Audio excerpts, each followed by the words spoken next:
Welcome to Crash Concepts, where the economy, energy, and the environment are explored. Up next, fresh ideas and insights into the factors that are driving the world and shaping your future.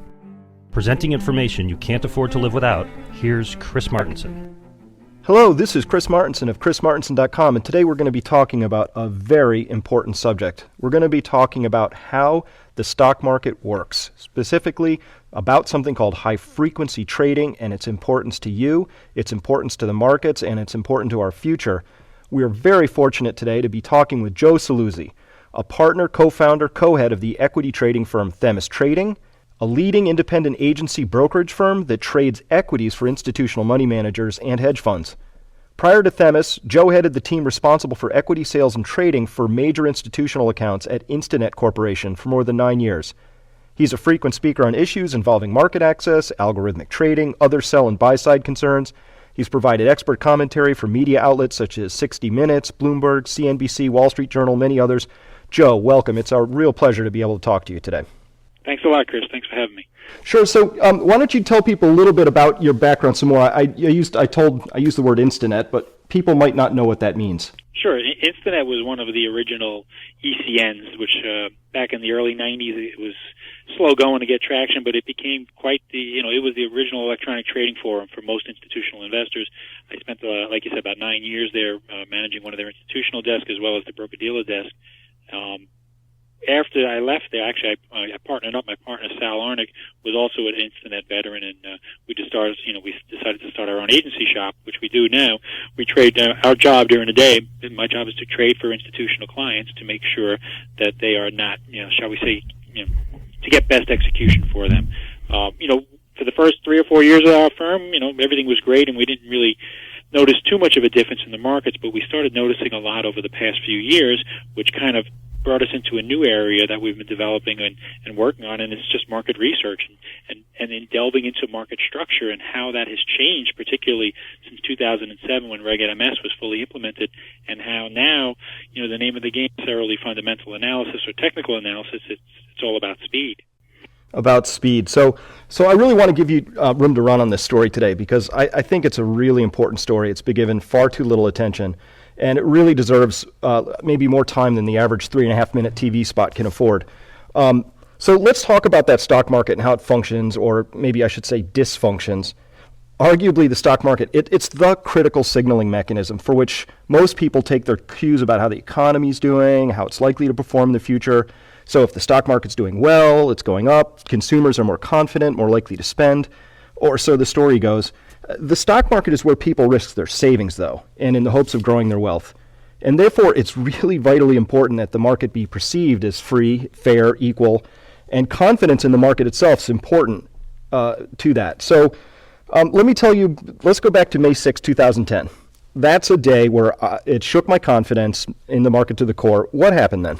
Well, it's an interesting thing. I mean, if you read the report, the CFTC Joint SEC panel, they'll tell you one thing, and they'll kind of blame one particular firm. Most people take away from that report that it was one particular large institutional trader who sent in a large order, which basically crashed the market. And we looked at that and we said, no, that's not exactly what happened here. Okay, what happened here? Yes, that order was in the market, and there was the order in question was a large 75,000 contract E-mini order, which was set to trade for 9% of the volume. That's not that big of an order. It is a big order, but the algo was set to be not more than 9%. It didn't have a limit on or anything like that, but it was in the E-minis, which is the most liquid contract out there. Well, what happened on that day wasn't necessarily the order. That may have kind of exacerbated a few things, but that day started breaking down earlier in the day when there was some news about the Greek riots and so on. There was lots of nervousness in the market. Things started to get a little shaky. When the order did come in, it basically exposed the market and the major market structure flaws that we have out there now, in that there are no real liquidity providers. There are no specialists. There are not many humans out there to kind of stop something when things go wrong. And things went horribly wrong there. What happened was, and one of the guys over at the CFTC refers to it as hot potato volume, and his name is Andrei Kirilenko. He's the main economist there. What happened is the volume just started to kind of feed off of itself. And normally these quote-unquote high-frequency traders will be on one side of a trade and look to flip it out immediately just to scalp a penny or two. Well, they couldn't get out fast enough. They were buying a little bit, and then it just kind of cycled down. And before you knew it, all the bids were disappearing. And the problem with the equity market now is that it's linked to so many other markets. All markets are linked together, probably due to high-frequency trading and going cross-asset and so on. But many of the ETFs, which are priced off of equities, started to fall quickly. Bids disappeared, and everybody just got the heck out of the way, bottom line. And even afterwards, some of the high-frequency traders were quoted in the paper saying, well, we just walked away. Why would we stand there and take a hit and get killed like that? And then we wouldn't even know if the trades were going to be broken afterwards. Well, to be honest, that's a valid concern. They have no obligation. They have no requirement to be there. Why would they stand there? And that is the problem with the market. There are no real, no one's required to be anywhere. Yet, there are many guys out there who are getting huge benefits off the market structure, but they don't have any requirements to stand there anymore. It's a tough game. The spreads aren't there for them. Why would you stand there when there's a penny spread? I mean, back in the days when they were specialists, they would stand there, but they had a bigger spread involved, and that's why they would be afforded, they would commit some capital because they knew they had less risk. The game has changed now. When you have a penny spread and no real liquidity provider who's going to stand there, you get days like May 6th. And the question I get asked a lot is, can that happen again? Well, that's not the question. The question is, when will it happen again? It will definitely happen again. So May 6th, we had that, that plunge of, I forget what the total number was, well over 1,000 at one point. And then really damaging to my psyche was the way in which the trades were arbitrarily broken. I thought it was arbitrary. At least they were never explained to me in a way that I said, oh, I get that.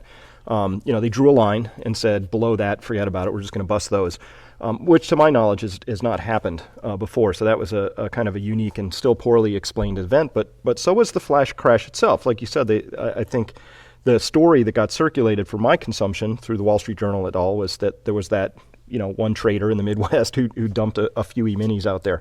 But really what you're saying is that the core problem here is that the liquidity, such as it is, the trading volume, maybe I should use the words more precisely, the trading volume is really dominated by these computer boxes that are trading. There's no doubt. The estimates from some independent research firms are as high as 70%. We've heard somewhere between 50 and 70% being automated trading, or, there's different types of strategies. There's stat arb, there's liquidity rebates, there's predatory. There's all different types of these guys. So it's but if you added them all up, it is dominated by computers now. And the traditional institutional investor no longer has that, price discovery power anymore. They're kind of just following along. But just to go back real quick to your point of why did they break certain trades and why didn't they? They kind of drew a line, like you said, at 60%, anything above or beyond 60%, which was an arbitrary number, which basically a bunch of exchange executives got together at the end of that night and decided this is where we're going to break them. Nobody really questioned it. And heck, if I would have gotten caught in one of those trades, I'd be pretty upset right now. If you had a stop loss order out there and then it was, say, 40%, you got kicked out, and then the next day it opens up, flat or something like that, yeah, you got taken advantage of. And then what they did was they blamed the stop loss market order, saying, oh, you shouldn't have a stop loss market order. Well, if you're trading IBM or Microsoft or GE or Procter & Gamble, who would have thought that a stop loss would drop at 14 points? Right, so that's not the problem. Again, don't blame the victim, which is what they were trying to do here. You got to blame the system, and really, that is the problem. And back to the other point is, yeah, they've taken over the market.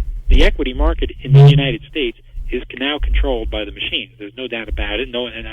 They own, they're controlling all the volume. If you look at Citibank, it's a perfect example of a stock that is all controlled by basically rebate traders. They're just looking to collect a small fee, from the exchanges will pay them for posting liquidity, and then they look to sell the stock exactly at the same price, and they'll try to collect a fee on the other side. It's ridiculous. It's volume for the sake of volume. That's not what a market's supposed to be about. So what we have is we have these boxes that are trading back and forth. So somebody's written a computer program, and this computer program is looking at not fundamentals per se, but really they're just looking at market structure, like how many shares are short or long at this point in time, or what's the bid-ask spread at this point in time, or are there orders coming in from institutions that I can front run a little bit, buy the shares a millisecond in front of them and then sell them to them 2 milliseconds later. That's what we're talking about here, right? Right, and there's, like I said, there's different types. There's guys who are a traditional statistical arbitrage trader adds a value to the system. You need statistical arbitrage traders. They smooth out prices. If prices were to get out of whack in one market versus another, there is an arbitrage opportunity. They'll take advantage of that. They'll make a small profit, but they'll keep prices in line. Traditionally, that's a good thing. But now you have pretty much arbitrage for the sake of arbitrage. Sometimes they're arbitraging, one ETF versus another, or, one exchange versus another, which gets a little crazy. But, the part of the trading that concerns us is more of the predatory style, like you just mentioned, where if there's an institution out there and they're out there buying stock and someone can detect that order, okay, and then traditionally, again, trading is a predatory, and we always make this point, trading is predatory. There's a winner, there's a loser. If you're better than me, you're going to do a better job than me. And if your machine works better, you're going to take advantage of it. However, when you're getting an advantage that not everyone has, well, then we have situations, for instance, flash orders. Okay, flash orders were a big controversy May of 09. It's been almost 2 years now. And they still exist in the market, and a lot of people are confused. Sometimes they'll call high-frequency trading flash trading. Well, that's not a flash order is a very specific thing where an exchange will show an order to a subset of their users and give them basically a half a second look or peek at the order before they will send it out to the general lit exchanges or the places that are displayed. Well, that doesn't make any sense. You're giving a subset an advantage, and that person doesn't have to trade against it. They can just say, no thanks, I don't want to sell you that. Instead, I'll buy the stock ahead of you. And they can do that because it's not their client. So essentially, it's not front-running. It's technically not a front-running thing.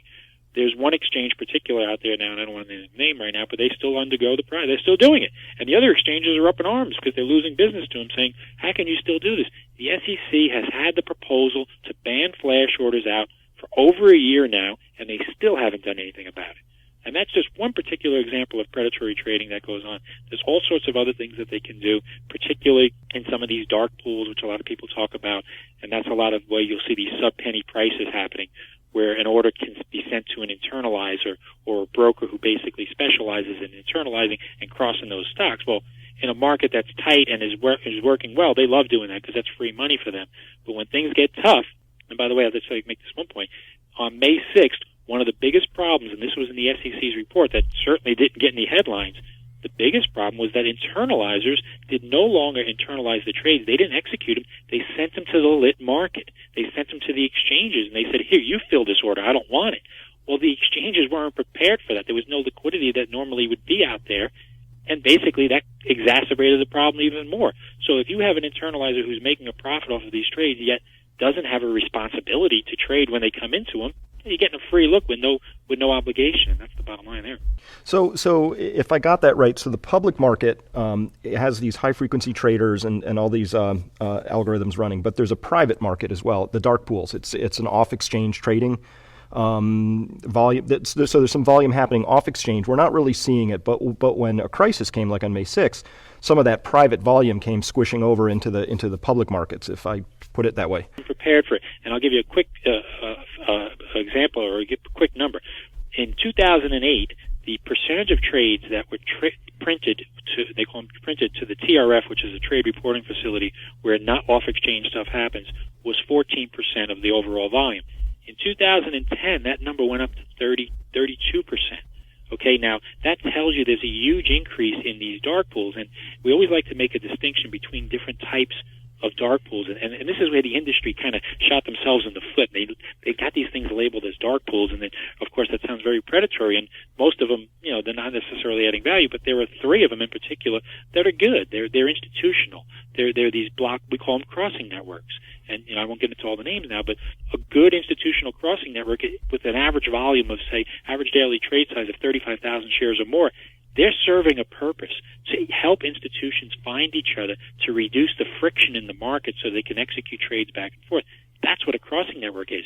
Well, they've kind of morphed into these dark pools, which are just, like we said before, internalization engines who are just looking to basically profit off of retail flow and other things, and they're driving out a lot of the volume off the exchange, which basically then takes the price discovery away from the market because the lit market, you can no longer feel the supply and demand, and it's hurting price discovery, and that causes a huge problem. I see that problem, but that increase of 14 to 32% over 2 years, to me that makes sense. If let's devil's advocate, I'm CalPERS, and I know that there's this high frequency skimming going on, and I don't want to be part of that. Wouldn't I want to participate in dark pool transactions? The thing, we go back to the traditional crossing network versus those three crossing networks, and basically it's LiquidNet, ITG, and Pipeline. Those are institutional crossing networks. They haven't seen an uptick in volume in those 2 years. it's not their volume that's going up. So it's not that the CalPERS of the world and the large institutions are finding more liquidity in those networks. The volume going up are from the dark pool internalization engines, which are sometimes, some of them are fine, some of them are more predatory. So you have to be very, very careful when you're trading for an institution. And again, that's what we do here for a living. We trade for institutional clients as to where is my order being sent. Is it being sent to a dark pool, which I consider toxic, which houses a lot of, predatory order flow? And the reason, and here's another little secret that no one talks about, the reason why these orders are being sent to these exchanges and to these dark pools is because of the pricing scheme that goes on amongst broker routers. So when you send out an order as an institution, it gets routed through a smart order router. Well, there's a pecking order. It will try to go to the cheapest version first. And most of the time, those are dark pools that are free. So the broker has an incentive to go to these toxic pools and send your order there, because that way his cost is lower, and he can say to you, okay, here's my algorithm. I'll only charge you half a penny per share, because he knows his cost on the other side is either zero, or even some cases now they get rebated to trade with some of these exchanges who are now doing this inverted pricing scheme, which is just a whole other story. So the order has a disincentive. You have to be very, very careful as an institution when you're sending an order. Where is it going and how is it being routed? And that's what this is really deep into the microstructure world of markets, but you have to be careful. And this is what we watch.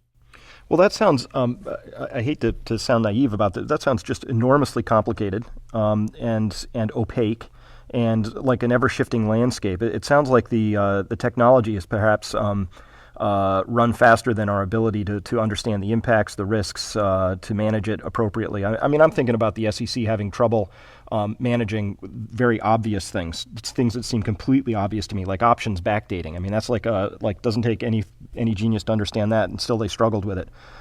So this sounds like an order of magnitude, or maybe more complex to me. It is, and like you said, it's constantly changing. If they do catch on to something, they just kind of shift it around again. The other side, the high-frequency trading world and the automated trading side, is enormous, and the money that's being made there is also enormous. So they have huge resources at their disposal. They can kind of shift things around. When a strategy doesn't work, they just change it up. But who in the end is always the loser, and almost, it is the institutional and retail investor, because their orders are, ever so small, are getting a little bit of siphoning every time, and that money is being fed into the other side of the high-frequency trading world. Now, it is a strategy. There's nothing illegal here about, and I always make this point very clear, high-frequency trading is not illegal. Certain strategies are not illegal, but they do morph, some of them, on what is, it is a very gray area. So the SEC needs to understand it. The biggest problem that they have, the SEC, is they don't have a consolidated audit trail right now.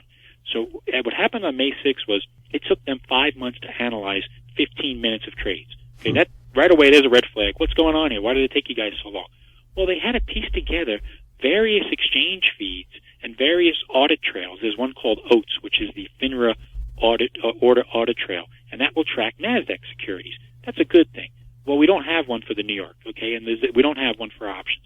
So they had to kind of put it all together like a quilt, a big quilt where they patched it together.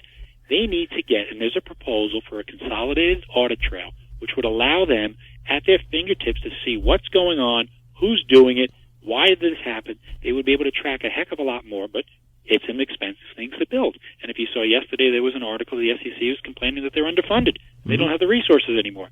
Well, if you're a bad guy and you know that the cops aren't watching that bank, are you going to go rob that bank? Well, most people would say, no, I'm not a bad guy. I don't feel it's not ethical. I'm not going to rob a bank. But guess what? There are a few people in this world that will say, I'm going to go rob that bank until they're watching. And that's what you got going on right now. Well, so this helps put some things in context for me. For listeners out there who maybe aren't as deep into the market, I just want to put one point of clarification in, which is that we're talking about trading, which is different from investing. Investing, you're exposed to market returns, and that's all well and good. You buy GM a decade ago, and hopefully it goes up. And that's your investing return. But trading is a zero-sum game, as I understand it. So your loss is my gain and vice versa. And so what we're talking about here are in the dark pools in the HFT world, it sounds like most of this is just about trading and securing trading gains. So help me understand two things. So TradeBot reports 4 years of consistent returns trading. I believe it's a win every single day. I see the big trading desks, the prop desks off the big banks, they're turning in perfect trading quarters. How does that fit into this thing you're talking about? Right. Most retail investors will say exactly, well, Joe, why should I care? This sounds like minutia. Well, if you are invested, let's just say in a 401k, and your 401k happens to own some mutual funds or ETFs or is somehow invested in the stock market, well, then your fund, if they're not extremely careful and do the things that we're talking about when they're trading, is subject to leakage in their performance. So maybe instead of earning 12% that year, they only earned 11.2% because they lost a few basis points on leakage. And guess where that money went? That went to the high-speed traders who were able to basically maybe scalp a penny here or there, collect a rebate here or there, and then that, it's kind of like the movie Office Space where the penny scheme adds up, right? A penny here, a penny there. Well, before you know it, that's some real money that we're talking about. So if you are invested in the market, yeah, you are subject to lose a little here because it is a zero-sum game, Chris. You said it right on the head. Somebody wins and somebody loses. How can an industry be purported, and it's been reported that they're making billions and billions of dollars? It's got to be coming from somewhere, okay? But it's so much. It's almost it's an invisible profit machine, if you want to call it. Nobody really sees it, but there is leakage on the trades. There's no doubt about it, and that's what you have to be careful of. Well, it almost seems like a license to steal to me. I mean, I was a trader for a while. It was something I did from my home. I'm just a small-time retail guy, and I know that a really good year for me, I'd be hitting it like 60%, 65%. That would be like phenomenal. In fact, I don't think I had a year with 65% in it. But you're shooting for over 50 somewhere. But these guys are turning in 100% win ratios. The statistics on that say they're not trading, not like I was anyway. They're doing something very different than what I was doing. So anything where you have a guaranteed profit is not a trade. Nothing's at risk. It's a completely different world than I'm familiar with as a small-time trader. Right, and the reason why they guaranteed, and I guess there's nothing guaranteed, but they invest a lot of money in technology. It's all about technology with these guys. It is an arms race when it comes to who has the best speed. And they used to talk about milliseconds a few years ago. Now they talk about microseconds, which are a millionth of a second. Okay, that's the kind of latency we're looking at. And if anybody, whoever has the fastest speed computer, will beat the other guy. They're always racing against each other, these guys, to beat the other guy, to try to beat that institutional order, to get the. There's always one loser, like I said before, and that's usually the institution and the retail. But if you're out there trying to trade, and say you're a day trader, you're not going to beat the machines. Okay, you are not going to beat the machines. You will always be too slow. If you're an investor, that's a different story. You don't really care. You don't have necessarily the 5-minute time frame or the 10-minute time frame that some of these guys do. You like whatever you found. Apple or whatever stock you like, and you think it's a good investment, and you did your research, and you did your own homework, and you say, I'm going to keep this, I think this is a good investment. Well, then these things that we're talking about probably won't affect you too much. But if you're a trader, as a lot of guys are out there, well, you need to be very careful, and I bet that win ratio is a heck of a lot lower now for most professional day traders because they can't fight the machines. You're not going to win. This tracks my experience perfectly. In 2003 and 4, I did pretty well. Something began shifting in about 2005. What I was used to be doing didn't work. And by 2007, I had to quit because what I was doing was failing. And what I would see, my experience was I would watch these massive orders swamp the bid at critical junctures, for example, or, for both individual stocks, the whole index. I would see levels leap over key resistant points, meaning that a limit fill was no longer good enough. Sometimes they would cruise right past your limit, and so you would have to have these stopgap market orders, and those were horrible, So I just found myself getting my pocket picked, and it was just a little bit here and there, and I realized I was up against something I didn't understand, I couldn't compete with. It went off, so I had to quit. We hear that a lot from professional, day traders, that things have changed. No longer do the technical patterns that have lasted for years and years that are written about all over, they don't really work anymore. So what a lot of guys have done, and I give them credit, is they've adapted. And they know now that they have to live in a different world where maybe a traditional breakout, where you feel a stock that you think it's going to break down or break out, whatever, it doesn't work anymore. So they kind of go alongside now. And what we're in now right now is a very it's obviously a momentum fueled market, and things are a little bit different. But you do have to adapt your trading strategy. But it's still, you're fighting a battle which is very difficult to be won. And just to give an example, the type of traders that are out there now. It used to be dominated by institutional volume, and the block trade was the big deal. When you saw the block, stocks would kind of move accordingly. Well, the blocks are minuscule now compared to the overall volume. Most of the volume is 100 share prints. 200. The average trade size is like less than 200 shares now. That's because the type of trades have changed. When 70% are hyperspeed traders who could care less about what a company does for a living or who the CEO is, they just care about making a penny or two and flipping it and getting flat, by the way, at the end of the day. Nobody holds positions, of course. Well, then this is what you're up against. So if you can adapt, hey, good luck. But there are not many people out there that can adapt without that type of weaponry. You need the machines, okay? And it's not cheap to get into. You need millions and millions of dollars to build your own system, and then you're fighting up against the big banks, the large brokerage firms, the large HFT firms. You're not going to win. Okay, so it's a very difficult game as a trader, and I'm glad you made that distinction, because investing is still, investing is investing. Right. But at the same time, what I saw after the flash crash, which, by the way, broke my confidence for two reasons. One, that it happened and wasn't well explained, and two, that they broke the trades. And I guess now I have to add a third thing, which is, from my perspective, I haven't seen any significant fundamental rule changes, systems implementations changes. Am I wrong in that? Is something fundamentally changed here? You are right on the money. What we've gotten is a couple of Band-Aids that have been placed on because there was obviously outrage afterwards, and one of the Band-Aids was the circuit breaker. Okay, so they put in single stock circuit breakers where if a stock moves 10% or more within a 5-minute time period, they will halt that stock. Well, guess what? That's not really going to help much, because a flash crash could happen in 5 minutes and the market would be down 10%, and that is pretty much what we had on May 6th. That's an extremely damaging event. Like you just said, the confidence. When you lose that confidence in the market, it doesn't come back, which is why the equity mutual outflows from May 6th up until recently were out every week. Money was coming out of the market because investors didn't trust the equity market anymore.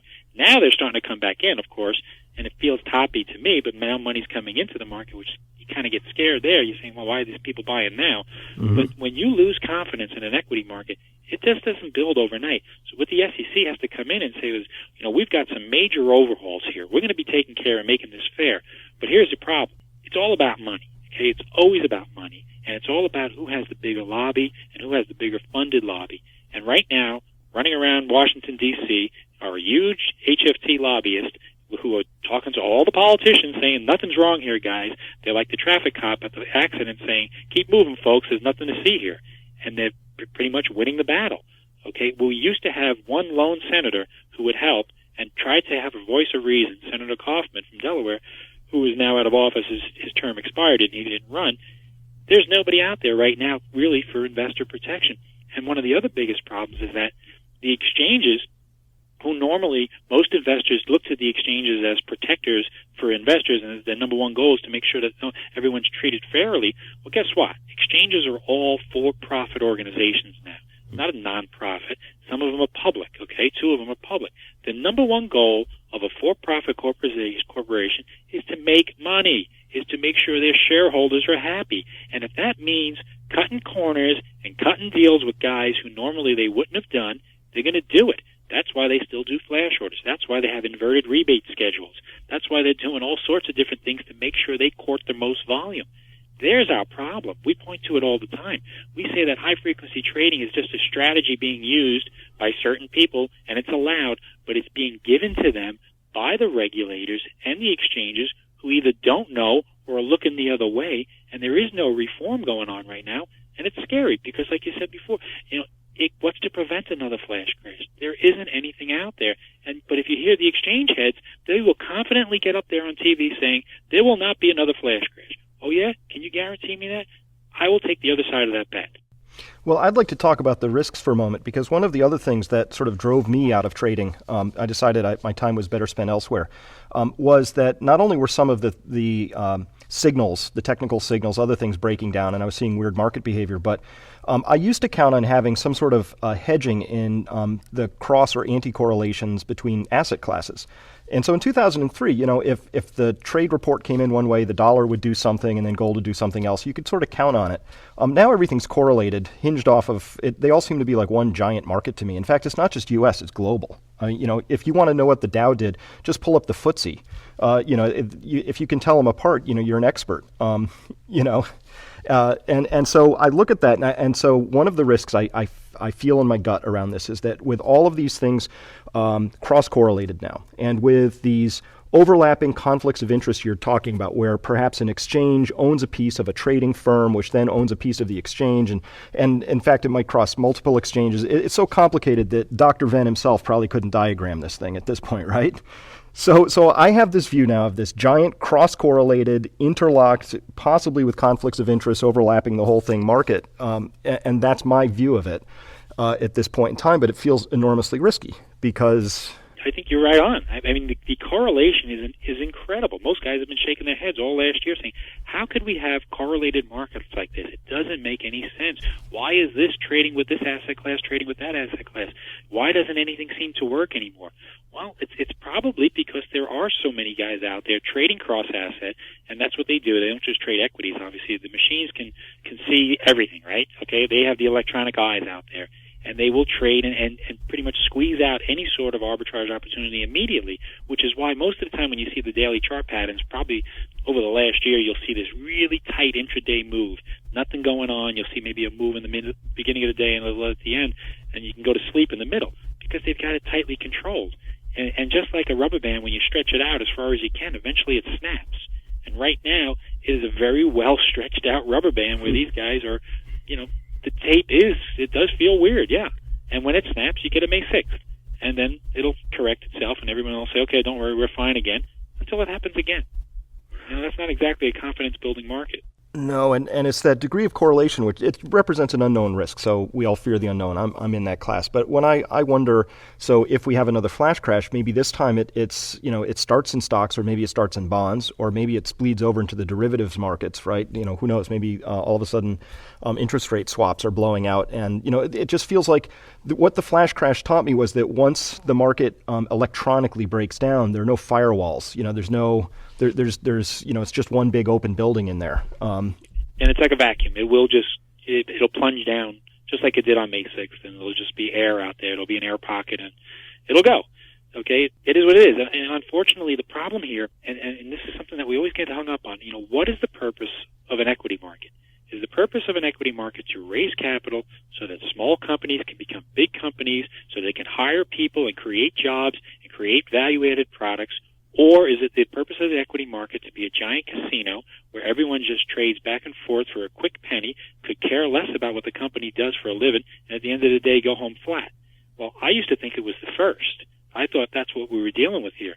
Unfortunately, it's turned into the second, and that's not a healthy system. What you need to get back to are the roots of the market. Why are we here? What do? We try to help companies. Intel was a $7 million IPO when it came out years ago, and look at it now. That's why we're here. So, maybe it takes drastic reform.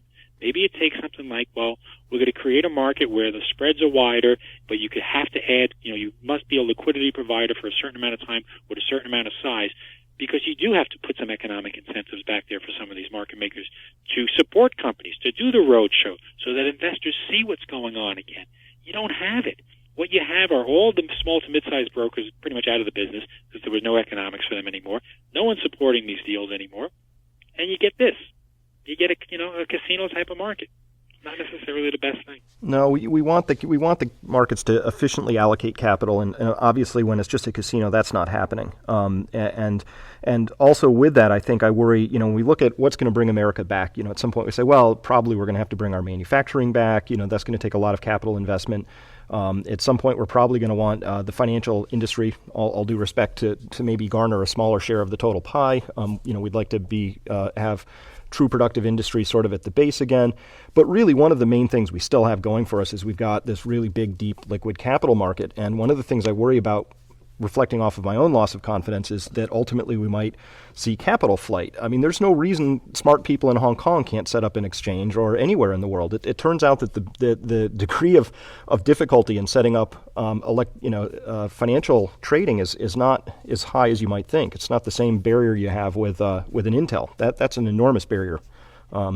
So I'm really worried about the overall impact that allowing this sort of sanctioned theft, if you will, to sort of run right out in plain view. I'm worried about the impact of that on our markets over time. Yeah, no, I agree, and I think that that's the bigger question. The question here is, when you do lose the confidence and you don't have the capital allocation being done properly, then what are we looking at here? why are we doing this, and then what are the the bigger ramifications? But unfortunately, most people just see the trade that's in front of them right now. They're not looking forward 5 years from now. They don't really care. They just say, well, I'm going to make a lot of money doing what I'm doing right now, and I could care less. Well, that's where you hope that your regulators and your exchange executives and the bigger, people with a bigger picture come and step in, but they're not doing it. It's just not happening yet. Okay, so I totally get that, and I'm wondering now, as we come into the close here, what can the average investor do to protect themselves, given everything we've just talked about? Well, I think obviously the first thing is always making sure you're staying up on what's going on. There's a lot out there. There's a ton of information. We try to filter it out, and we run our own little blog where we'll post a lot of stuff. But you got to be knowledgeable of all of these different types of market structure changes. You have to understand that there are 13 exchanges and 40 dark pools that kind of are intermingled right now. But if you're an investor, do your homework. If you like a stock, go ahead and buy it. After you did your own homework and your own research, and you feel that this is a fairly valued company, well, am I going to tell you not to buy it? No. But, don't follow the Momo train and the momentum train and thinking that I'm going to get on board this stock because it went from 100 to 130. I'm going to make some points here. Because as we've seen in the last few days particularly, when momentum stops, it just stops and it just gets crushed. Look at some of these stocks like Cree and F5 and Coinstar just over the past few days. They've been destroyed because that's momentum leaving. Those aren't real investors, right? Those are just quick flip artists. Well, if you get caught in that game, you're going to get hurt. Mm-hmm. There's no doubt about it. But if you're a long-term guy and you like XYZ stock, well, I'm not going to say not to buy it. But you still have to be aware and in the back of your mind that this is an equity market that has changed. It is no longer, centrally driven auction places like it used to be. It is now a fragmented market where there are different competing players with their own financial interest at heart that not necessarily are not looking out for your best interest. So look out for yourself and do your own homework. And I suppose that applies also to the big players, the pensions, at the state, municipal, corporate levels. Those big players also need to really take advantage of their services like what you're offering and or other companies to really be sure they know what's going on. They have to be extremely careful. There's all sorts of transaction cost analysis that they can be running that is now, it's a lot more effective nowadays than it used to be. They need to watch their trades. People think sometimes trading is just a commoditize if you're a large investor. No. That's where the slippage is happening. And they have to be extremely careful where those orders are being routed, which exchanges they're going to, who's incented to take that order. And that's the nitty-gritty. But you know what? Like I said before, those pennies, nickels and dimes make quarters. They heads up. And that's what you have to be really careful of. And I think a lot of institutions are doing a good job at that. And they are really now, especially over the last couple of years, asking a lot more questions than they used to ask. But they have to keep the pressure on because no one's going to give it to you. You have to really kind of push it out there and say, no, I want to know what you're doing with my order. Why are you sending it to that location? What's going on over there? Who's part of that order? What toxic pool am I going to next? And if they do, and then those are the institutions that'll do a better job. And if you're an investor in one of these funds, actually, you can ask, hey, what's your trading strategy? Do you have some reports that I can see that have showed that your transaction cost is lower than your competitors? You can do that. That's great advice. So what if we wanted to change this, though, and get back to perhaps a more let me phrase that differently. If we wanted our markets to function again like markets probably should, and I'm putting a lot of emphasis on that word should, who do we need to pressure? Well, it starts from D.C. There's no doubt about it. The politicians are the ones who who control the purse strings of the SEC at this point, right? If the SEC is not getting funded properly, well, then they're not going to be able to watch and do what they're supposed to be doing. But really, they need to understand, and the pressure needs to be put on them as to, hey, these markets aren't necessarily what you see. We don't want to wait for another May 6th, okay? Because I can guarantee you, if May 6th happens again, my phone's going to start to ring, and everyone's going to want to know, hey, Joe, remember that you were talking about that stuff? Oh, yeah, this is a representative so-and-so's office. We need to know more about it. Well, it's too late. Okay, these guys need to be right now investigating and looking at, certain market structure principles. And like I said before, certain exchanges are only owning pieces of others. It starts in D.C. Unfortunately, you're going into a gunfight with a knife because in D.C. right now are lobbyists who are very well funded, extremely well funded by the other side of the industry that has their goal is to keep everything the same. Don't change a thing. We love it just the way it is. We don't want to hear that the markets are unfair and, spreads are, and this is the line they'll say, spreads have never been less, costs are low, and then they'll show all of these good things. They'll point to academic papers which have basically been paid for by them, And the politician will look at it and say, looks good to me. Okay, well, when's that donation coming in? That's the problem. That's where it starts. So you got to kind of, go to your elected representative. If you see an SEC concept release, which came out in January of last year, read it, comment on it. They have a public forum where all comments are going. If the SEC, and they did get a ton of comments last year, sees that the investors care about this, they're going to have to act. Okay, so everybody, we should all stay alert to what's going on, keep up on it, understand how the markets have changed, and then if we can, let's get some pressure on DC and the SEC, because it sounds like what we need is we need to get some daylight on this, and we need some regulation on it, because it's the Wild West. It sounds like a giant fight cage to me. Those cage matches they have, only there's like 1 million participants in it or something like that. It's it's a dark kind of world where a lot of people don't see what's going on, and there's a famous quote from Judge Brandeis: "Sunlight is the best disinfectant." Okay, and that's exactly what we need here. We need to continue showing the light, see, hey, what is going on? I need to know. That's what we've kind of been, one of our missions over the last couple of years. Like I said, our job is to trade, but we kind of took this on as a project, and the next thing we knew, it kind of morphed into something much bigger. But now we feel responsible to continue on, making sure we know as much as we can and sharing with everybody.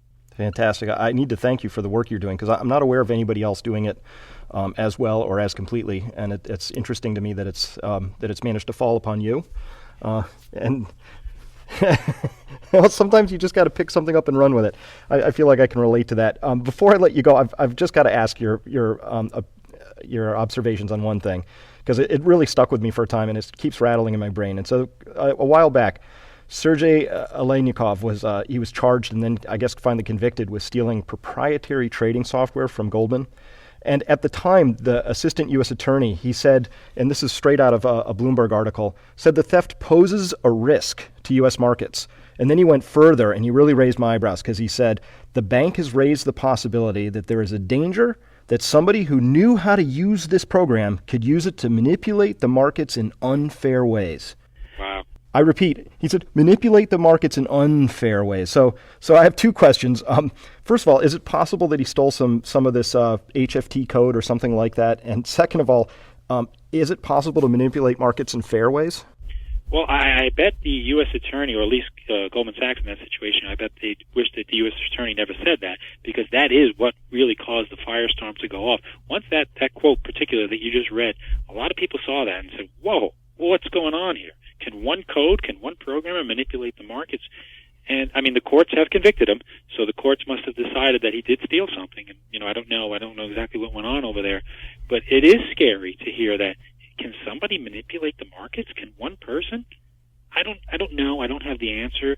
But I know that if the U.S. attorney is saying that, well, then, gosh, you got to really raise your eyebrows and wonder what's going on back here. Who are the major players? How much of the market are they controlling? There's lots of questions. And unfortunately, again, if you don't have the manpower and the computing power as the police, let's just say, to monitor this stuff, you'll never know. So if you ask that question to an SEC person, they don't even know the answer, right? They don't have or at least they haven't said. Okay, but if it is going on, and there are lots of suspicions out there, and the SEC in their concept report the concept release last year said something about something called momentum ignition, which is a strategy that's being used to push stocks around. Well, that sounds like manipulation to me. Mm-hmm. And they just asked a lot of questions. What do you think of momentum ignition? Does it exist? Well, if they're asking questions, well, something must be going on. But again, I wish I knew the answer. I don't know. There are times when I'm trading a stock and I'm going, what the heck is this?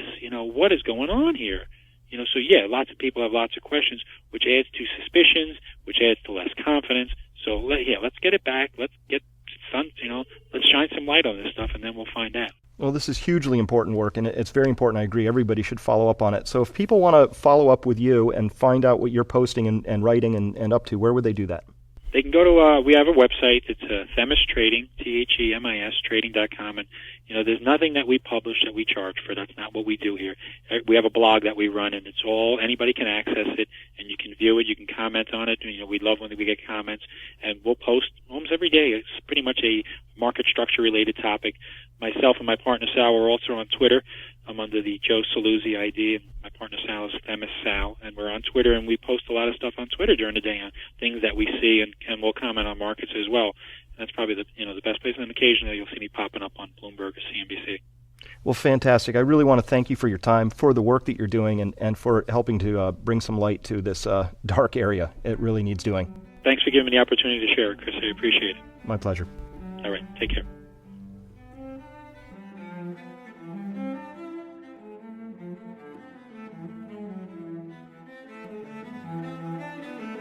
This concludes this podcast by Chris Martenson. To gain further insight into where things stand today and what might happen tomorrow, please visit chrismartenson.com. That's ChrisMartenson.com. Please join Chris Martenson next time to continue your journey toward awareness, understanding, and action.